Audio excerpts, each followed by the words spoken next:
City schools are terrible because of unions like yours. Our test scores are not what we choose to focus on. But how do you know if they're learning anything? I know my kids are learning when I look in their eyes. Give me a break. The Blob also opposes charter schools. Over my dead body, they're going to come there. Unions are mad because some charters can fire bad teachers. I call it freeing up a person's future. What's wrong with that? A teacher wants to teach. This actor says teachers need tenure. Why else would you take a salary? Why have tenure? Most professions don't have tenure. But at least now, there's some good news. Yeah. At some schools where teachers can be fired, kids learn. Give us the worst school anywhere in America, and we'll outperform the other schools in 5 years. How good are the test scores at his charter schools? There isn't even a word for it. But unions say such charters avoid the problem kids. No way! I love fools. But sadly, up to now, adult fools have run the show and made us stupid in America.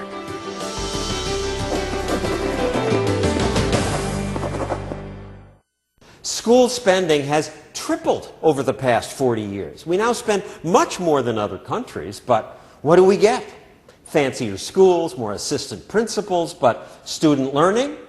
No improvement. Look at it. There's the line. For 40 years, scores have been flat. Much more money, no improvement. This is awful. But there is some good news. Around America, some very cool things are starting to happen. But school is boring. No, it's not! Yes, it is. I know. I went to school. Grade school was boring. So was high school. So was Princeton. Except for the party parts. But fourth grade, you have to learn reading and writing. That's work. Reading is work, but it's rockin' awesome. Rockin' awesome? And these kids say school is fun? Yes. How is it fun to learn? They just teach us in a fun way. So you guys look forward to going to school in the morning? Yes. These kids attend one of those new charter schools, free public schools, but their charter lets the school escape the bureaucracy of regular schools, including teachers' union rules. This school enrolls the inner city kids bureaucrats label at risk of failure. But these kids learn. Devin is 100% on top of her game right now. Going to our school is a ticket to educational success. This woman runs several charter schools. All get outstanding test scores. You do this all with the same money the public schools get? We actually do it with less, $4,000 and $6,000 less per child. How? For less money do they get the kids so interested? You're interested in math and Yes. Reading, writing. but learning is work. It don't matter. The school day here is longer. Kids often stay till 5 p.m. Charter teachers can be asked to work more than the union would have allowed. They told us they don't mind. But you're going to burn out. Why aren't you ticked off? That's not an option for us because we kind of have our eye on the prize with these kids. They use all sorts of new teaching techniques. Sometimes teachers wear earpieces during class, and then they're coached by their bosses. What are they telling you? They're telling me things that I don't see. If I don't think of a great question in the moment, my principal is able to kind of feed that to me through the earpiece. We kind of view teachers as athletes in the Olympics, and they need constant support and coaching to be at the top of their game. Kids at this school constantly wave their hands around. It confused me, but then the students explained it's what they call active listening. Instead of interrupting class to blurt out, say, "Can I go to the bathroom?" or "I agree with that," the students make hand gestures. What's the symbol for agree? Like this. Oh. High test scores made these charters so popular that parents line up, hoping to get their kids admitted. This line goes on and on forever. Goes around the block. So many applicants, but not that many spaces. So what do you do when you have thousands of people and just a few hundred slots? They hold a lottery. The winners are happy. Sadly, there are many more losers. On the other end of America, in Oakland, California, another charter chain gets similar top results using different methods. Here's what I say. Give me the worst school in Oakland. Black, Mexican, polka dot, give us the worst school anywhere in America, and we'll take it, and we'll outperform the other schools in 5 years. Ben Chavis created the model at the American Indian public charter schools, right in the heart of a rough neighborhood. Now, these are hard workers here. The kids at American Indian schools now have some of the highest test scores in California. And you could do that on the same amount the state gives every school? We get less. We get less than every other school. The kids in American Indian public charter schools are scoring so far above the average for the state for public school children that there isn't even a word for it. They use different techniques from the charters in Harlem. Here at American Indian, they pay some kids to tutor other kids. We hire our students, and we pay them. Thank you. They're excited. They're going to make some money. Chavis is politically incorrect. What you going to study? Science. Science? A Mexican in science? Yeah, good for you, honey. You'll be a rare bird. He's been criticized for imposing strict rules. You got in trouble, didn't you, boy? They're stricter because they really want us to succeed. A teacher made this student do push-ups in the hallway because he didn't follow directions. You actually have to try hard when you're here. I hate Saturday school.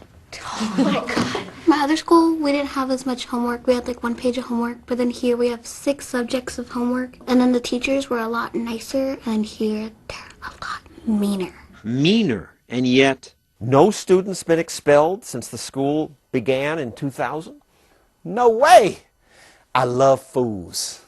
I love the kids who get in trouble, because you can take a kid who's acting like a fool or gets in trouble and use them as an example. It's cruel, your critics say. We have a 6th grade student acts up in class, he'll be sent to sit on the floor in an 8th grade class. Yes, that's true. And embarrassment keeps people in line, whether we want to admit it or not. Even gym class is strict. At my old school, we play games every PE, but here it's either running for 10 minutes or running around the block. You fire people at your schools. They should be fired. You fired a teacher after 1 day? She was incompetent. You could tell in 1 day? Yeah, she is incompetent. Last year, I thought I was going to get fired a few times. If I'm not doing a good job, it's over. And it could happen at the drop of a dime. That's not true at most government-run schools, especially union ones. Union teachers are happy that they can't be suddenly fired. But these charter teachers can be. You can get canned in a moment. Doesn't it bother you? If I'm not doing my job, per se, and I was fired for that, so be it. If I was a doctor and I wasn't good, I mean, I wouldn't have a job. No one would come to me, right? I would hope not. You cannot maintain quality unless you can fire people, says this charter founder. It's as many as we must and as little as we can. Have you fired more than 10? In 3 schools in 8 years, yes. But while bad teachers might get fired, good teachers are given freedom. They can choose their textbooks, their teaching methods, as long as they, every quarter and every year, make sure that the students are learning what they need to learn at the end of the day. In Harlem, 43% of 8th graders get passing grades on state math tests. 100% of her kids pass. So, if such charters work, why aren't there more of them? Don't be fooled! Abort charter schools! Because unions and supporters of traditional schools hate charters. This protest occurred outside one of Eva Moskowitz's charters. Eva Moskowitz must go! I hope it's not personal, but it may be. This union boss doesn't want charters in what he calls his schools. Over my dead body, they're going to come there. Does he get to stop them? When we return, I'll confront the unions about that and other strange things union bosses said, like, we shouldn't judge teachers by how well students do on tests. But how do you know if they're learning anything? I know my kids are learning when I look in their eyes. What? More Stupid in America when we return.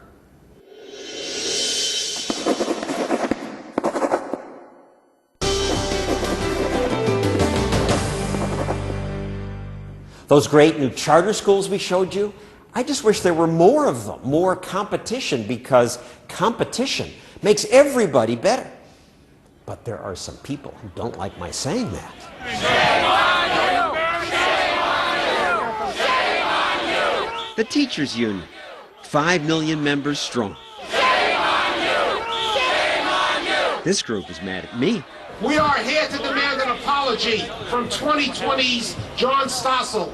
I had done another show called Stupid in America that said it was impossible to fire bad teachers. The union boss said, because of my program. Educators all over the country feel that they have been kicked in the teeth. They were surprised when I came outside to hear them. The union said I should be educated. So just teach for a week. We got high schools, we got elementary school. The crowd liked the idea of me teaching for a week. Teach, teach, teach, teach. I think I surprised them again when I said, okay, I'll teach. But then they changed their mind.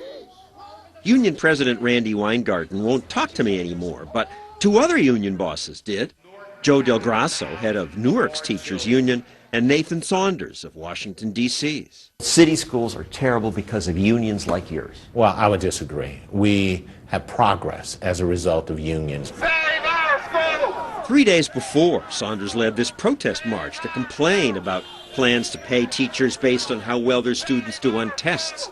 The protesters even composed an anti-test song. Test, teaching, do the test. Work on math and English and forget about the rest. Hey! I think I know why the union doesn't like testing.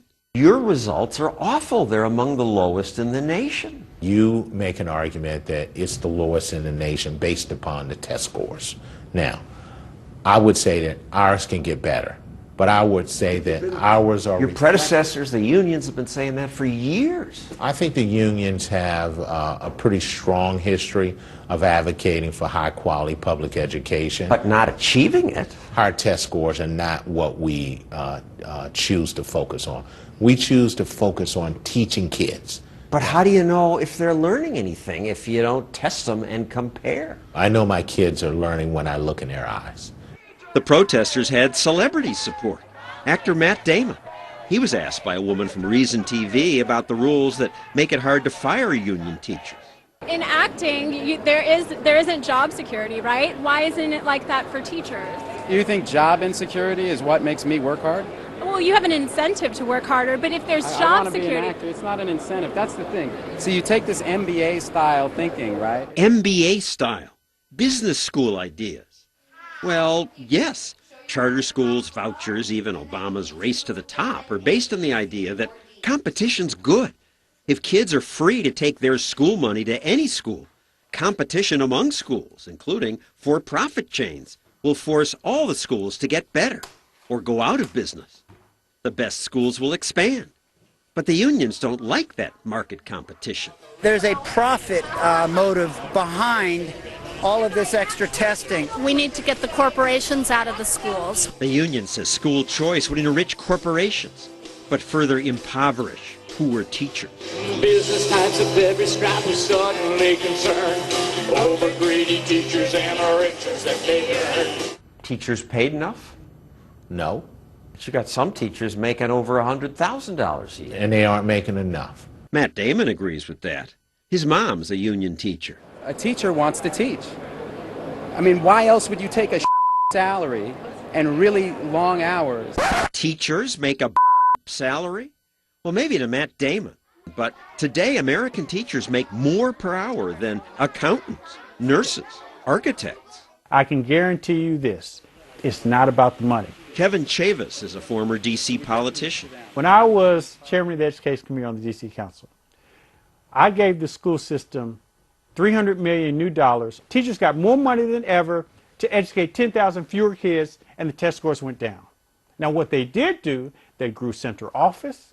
They had more deputies to the assistant, to the deputy, to the assistant. They grew the bureaucracy. And the former district chancellor, Michelle Rhee, found that the bigger bureaucracy didn't even get school supplies to the kids. Walking into schools and seeing that there were no books in the library, kids didn't have supplies and pencils, and then the following week I visited the warehouse of the school district where there were boxes and boxes of books and scissors and glue. And so why didn't they get to the school? Exactly. That was the question. Why didn't they get to the school? It was just a complete and utter sense of dysfunction and a lack of accountability. It's a reason they call the school bureaucracy the blob.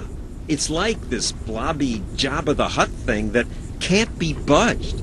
The blob is the teachers' union, janitors' unions, the politicians, the school board bureaucrats.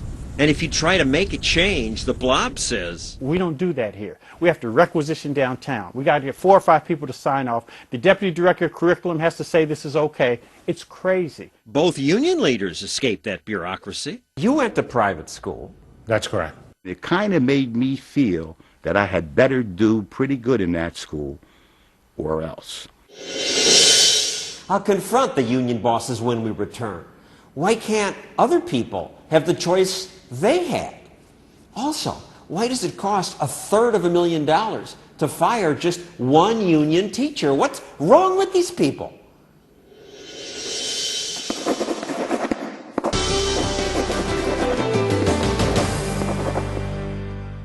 Look who sent their kids to private school.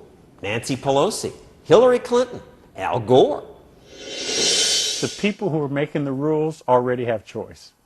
You know, the politicians, and I used to be a politician, the politicians have choice. Yet all these politicians who sent their kids to private school oppose school choice for regular people. Thank you for taking my question, President Obama.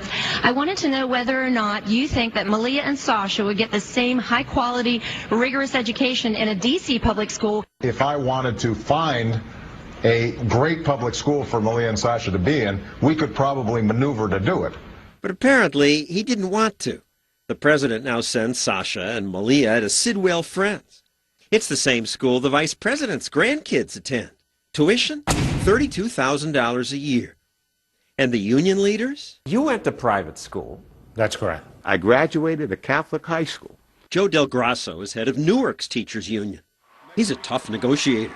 At this school board meeting, when the chairman said he'd used up his speaking time, Del Grasso marched up to the front to demand more, saying, "My union contract mandates 7 more minutes than I got."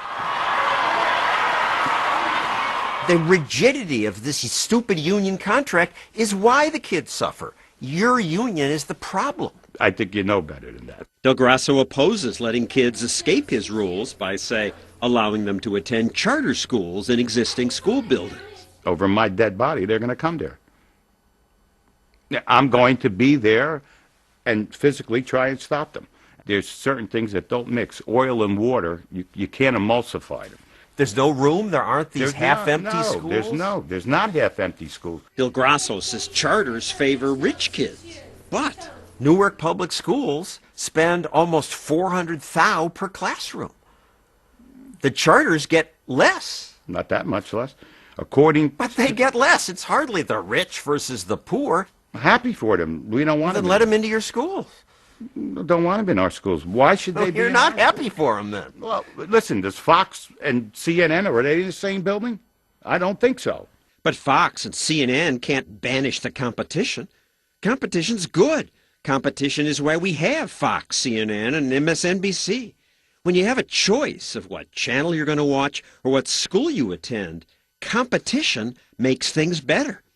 Del Grasso understands that about his own education.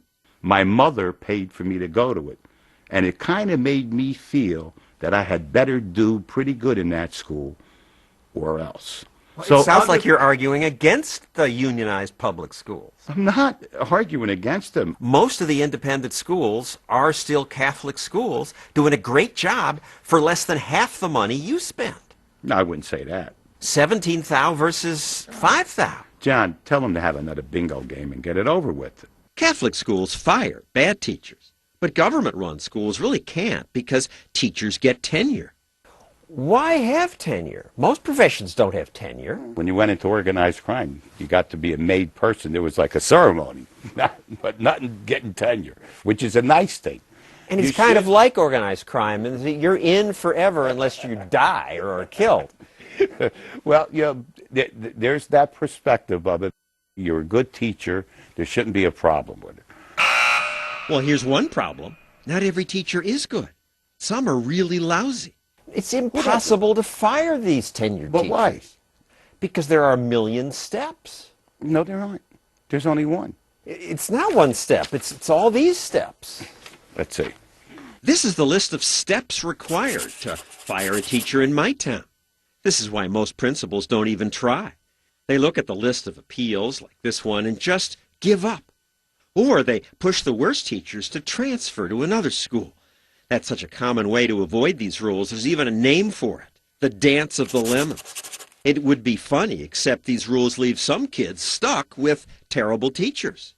This is crazy. This former police investigator says it takes years to fire even an abusive teacher. Lots of people said he hit kids. The kids said it. Lots of people said he hit it, and other teachers said it, that were present in the classroom. It took me 4 years, $283,000, $127,000 in legal fees, plus what it costs to have a substitute fill in them, all while he's sitting home having popcorn. Still being paid by the state. Still being paid by this district. He couldn't even fire the teacher who faked his doctorate. And he went to sleep in class. And he was quite disturbed when the supervisor came in and woke him up. He complained. It never ends. It never ends. When we return, meet someone who successfully fired hundreds of teachers. Fired your own daughter's principal. That was a chilly night at home.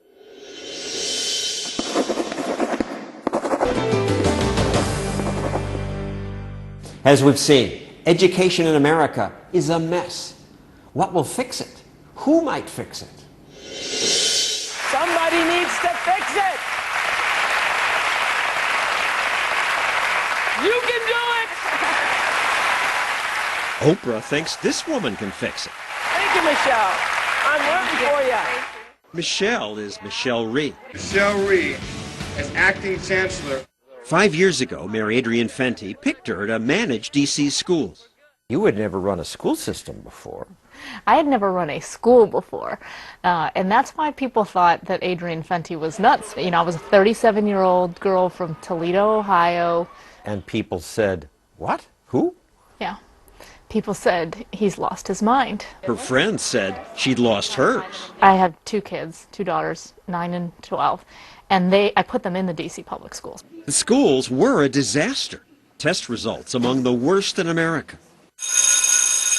Chancellor Rhee quickly learned that although only 8% of D.C.'s kids were on grade level, there was something odd about how the teachers were ranked. When I looked at the performance evaluations of the adults in the system... How good is the adult doing? Right, how good are the teachers doing? I found that 95% of the adults were being rated as doing a great job. So how can you have a system where all the workers are thinking, we're doing a great job, you know, a great job for our kids, and what we're producing for them is 8% success? She visited schools and saw empty classrooms. I walk into this one school. I go into the first classroom. 5 kids in the classroom. Second classroom, 9 kids. Third classroom, 3 kids, 7 kids. I'm thinking, what is going on? So finally I get to like the 5th or 6th classroom, and I asked the teacher, I said, where are all the kids? And she said, well, it's Friday. I thought, really? I just couldn't believe that was the answer. So I said, is that all? And she said, no. I thought, great. Okay, she's going to tell me that some of the kids are on a field trip or something like that. And she said, it's raining too. But it turned out that not every classroom was empty. Attendance varied by teacher. So I'm walking through, I'm finishing, you know, my visit, and I walk into one classroom, and there are 30 kids in this classroom. There, in fact, are not enough desks for the number of kids that were there, so there are kids sitting on the radiators and whatnot. So I go up to one of the kids, and I said, what do you think about the teacher? He said, this is my best teacher, bar none. As I was leaving the school, and this was about at 10 o'clock in the morning, that young man and 2 of his friends were walking out of the school in front of me. So I tapped him on the shoulder. I said, excuse me, young man, where do you think you're going? And they said to me, well, our first period teacher, the one that you saw, he's great, so we came to school. But our second period teacher is not so good, so we're going to roll. And I thought, okay, this is not the picture that the American public have in their minds of truants. These children were making a very conscious decision to wake up early and to come to school for first period because they knew they were going to get something out of it, and then to leave after that because they weren't going to get any value out of it. And this great teacher, he gets paid no more than all the other teachers. That's right. Gets paid no more. If we were doing seniority-based layoffs, would have gotten laid off first. So Rhee decided she'd pay good teachers more and fire bad teachers. And that did not go over particularly well. Reed must go! Reed must go! A few weeks into this, I was visited by my then general counsel, and he sort of comes rushing into my office, and he says, "You've got to stop firing people." I said, "Why? Why? I mean, if people are not doing the jobs that they're supposed to be doing, we need to move them out." And he said, "Well, welcome to D.C. Public Schools, where we never fire anyone." But you did fire a lot of these people. Eventually we did. Ree found a 90-day loophole that let her close some lousy schools and fire some teachers. There's nothing short of a firestorm surrounding the future of the D.C. public school system. 30 school principals are being terminated this week. No shortage of outrage tonight among parents and teachers. It was a plan, a plot, even before she took the job, to get rid of people who have been around, who have tenure. So you fired 200 of 4,000 teachers. You closed 15% of the city's schools. Fired your own daughter's principal. That was a chilly night at home. She upset families, communities, students, and teachers. A lot of people got fired. She said they deserve to be fired. The system needs change. Well, many of those thought she needed to be fired. People really hated you. Hate you still. Yeah. Yeah. I was a Wicked Witch of the West. They called me the Hatchet Lady, the Dragon Lady, the Teacher Terminator. Big Bad Witch. Time magazine even put you in the cover with a broom. I actually took the broom to mean, you know, sweeping house. The Blob didn't want their house swept. The union says poorly performing teachers need a second chance. Don't you have some union teachers who are just lousy? We need to lift up the low performers and help them do better. I have not... Why not just fire them? Sorry, maybe teaching it's not for you. There's a cost to firing teachers. The quality of life of that person is deeply affected by that termination. So there are So nobody should ever be fired? Well, what we should do is help people improve their skills. People would say to me, well, if a teacher is not effective, you should talk about spending the time and effort to professionally develop that person, right? I'd say, okay, but whose children are we going to put in that classroom for this year? Who are you going to practice on? Right. Who are you going to say, oh, and it didn't work out? Sorry. I mean, you only get one chance at first grade. So she changed the policy. I made a decision that we were going to do the layoffs by quality instead of seniority.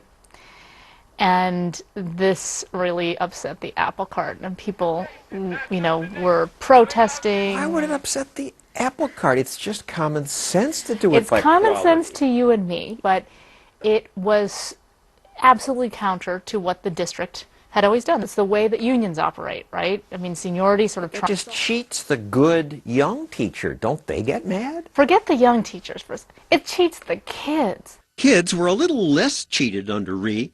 Test scores went up when she was chancellor. But in the end, the union won. You can get her out. You can get Fitchy out. We're going to fight. If we have to be here every day, all night, we will. The mayor who appointed her was voted out. And when he lost, Ree quit before she was fired.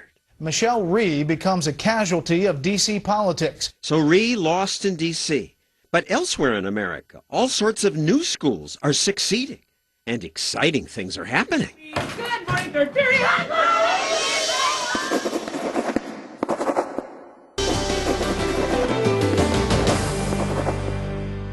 People who try to start charter schools often say, oh, the bureaucrats make it so hard. They put up all these obstacles, and that's why there aren't enough charters yet to have a real market. Except in one town, most kids now attend charters. How'd that happen?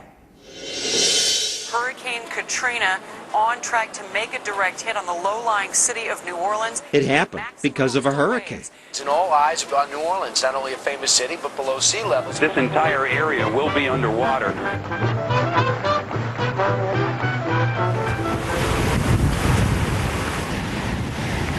Mother Nature is in charge, and now Mother Nature has dealt one horrific blow. When Katrina flooded New Orleans, it didn't just destroy much of the city. It also destroyed the school system. Some school reformers thought maybe that's what needed to happen. It was probably one of the worst school districts in the country. It was a horror. Before Katrina, our schools, I mean, they were just failing. The choice was, do you rebuild what was there or do you build something entirely new? Louisiana built something new. They made it easy for people to open charters. You tell the state, here's my plan. Ben Markovitz started a charter school called Psi Academy. We have complete control over the quality of our instruction. When he started his school in 2008, he was the only employee.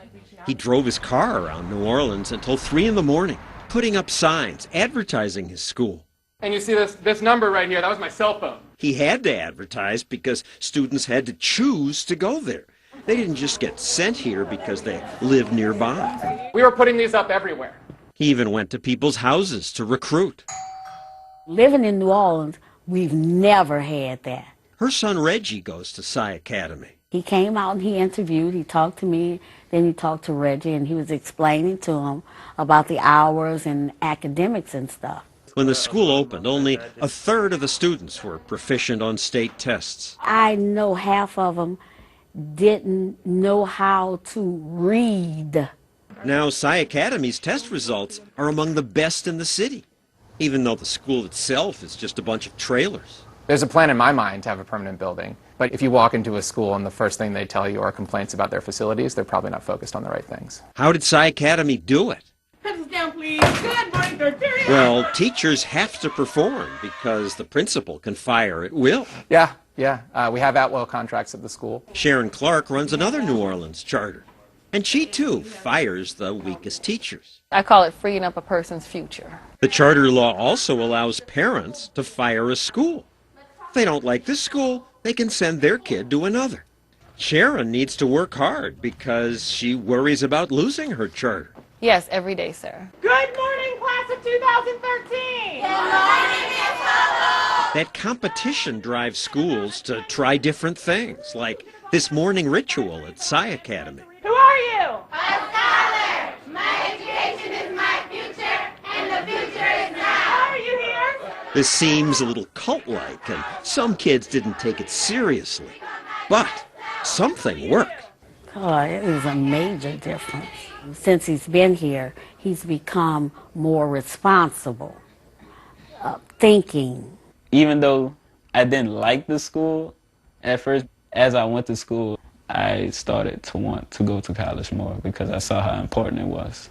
Now Reggie's mother is getting ready to start college, so Reggie tutored her for a test using skills he learned at Psi. This is how it should have been before Katrina. So this charter's grown from one employee into another school that's so popular it holds a lottery to decide who gets in. We are going to have a waiting list of about 200 students long. This is our first choice by far. As you saw in Harlem, nervous kids and relatives sit anxiously, hoping their name will be called. Some go away happy. Thank you. Most do not. It just goes to show that, like, this kind of school is badly needed in the city. And this kind of education is exactly what we need to be offering to every single kid. Today, most kids in New Orleans attend charter schools, and test scores across the city are better. Many of the greatest cities in the world have been reborn amid crises. The Chicago fire resulted in a greater Chicago being built. The San Francisco earthquake resulted in a much more dynamic, safer city emerging. The fire of London resulted in a much greater capital emerging. Well, you know, people in New Orleans are rebuilding the city for the better. The school choice movement is here to stay. It will never go back. And next, some more good news, this time from the internet. The Blob should be worried because look how excited these kids are about math. Yeah, told you I need divided by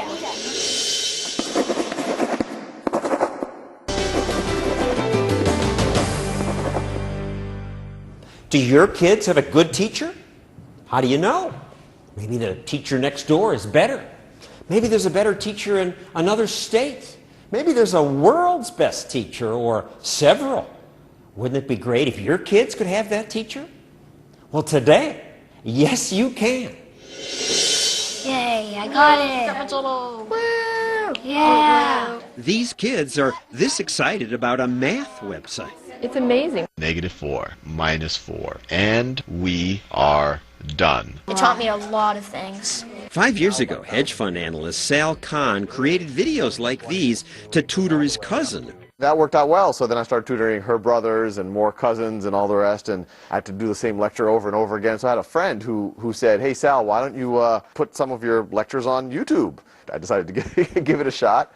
Welcome to the presentation on Basic Addition. Soon, thousands watched his lectures. I started getting letters from people and comments on YouTube, and they're not like, hey, I think this kind of might have helped on my math exam. They're like, I failed calculus the first time, I've started watching the videos, now I'm acing the class. The YouTube numbers kept rising, and he got letters from the Middle East, Africa. What Sal Khan has done is amazing. Now Khan is funded by Bill Gates, and he offers web lectures on everything from history to economics to computer science. His videos are viewed millions of times. Not only is it reaching millions of students right now, but even if, God forbid, I got hit by a bus when I walk outside, it'll still be able to reach millions and maybe eventually billions of students. You just happen to be good at teaching? Well, I'll take that as a compliment. It is a compliment. He's a great teacher. I hope that helps. See you in the next video. It's really helping us learn a lot more. It's exciting that he gets kids so excited about math. Yeah, In most parts of life, things have gotten much better. Cars, computers, cell phones. Education, not so much. Right. You rewind, I don't know, 80 or 90 or 100 years, and you would have the local band that, if you had a party, that was the only gig in town. Each village might have a storyteller or a singer. Exactly. But then once you have mass media coming out, then people say, wait, why don't we take the best musician, the best actor, the best storyteller in whatever way, and record it and put it out on radio, put it out on records or whatever. And I think in theory that could have happened with education before. But it hasn't. Even for basic math, multiplication tables, I thought they'd be using video games. Yeah. Why not? There's a huge bureaucracy, most of which wants to say no to change the system. It's the blob, people call it. It's the blob. And it is. And I think what's fun from our point of view is that we are able to reach students outside of the blob. This California school district started using Khan's videos in 5th grade classrooms. The teachers were skeptical, but now they're impressed at what it does for the kids. They're happy to walk in the door every morning. They're excited about math. It isn't, oh, we're doing math. It's like, oh my gosh, we have math this morning. That's great. Actually, just like learning new things. We assume that most people on their own don't want to learn, or don't want to get engaged in mathematics. And yeah, but I think they're just frustrated because most of them are in classrooms that are not catering to them. At first, teachers worried that the online instruction could replace them, but I think it's so wrong. As my teachers would tell you, they have taught more math than they've ever taught before. now teachers can tutor kids one-on-one. I noticed you were having some issues with fractions. You can go at your own pace. And because kids can go at their own pace, So I've got students who are still working on easy multiplication, and then I've got students who are working in high school math. some kids enjoy Khan's lessons so much they study at home. Some of them are doing 2 and 3 hours a night at home when I'm asking for 15 minutes. When I'm at home and I have some time, I just log on, and it's way more fun to do math. So finally, after all these years of kids being bored in school and not learning math, that's over?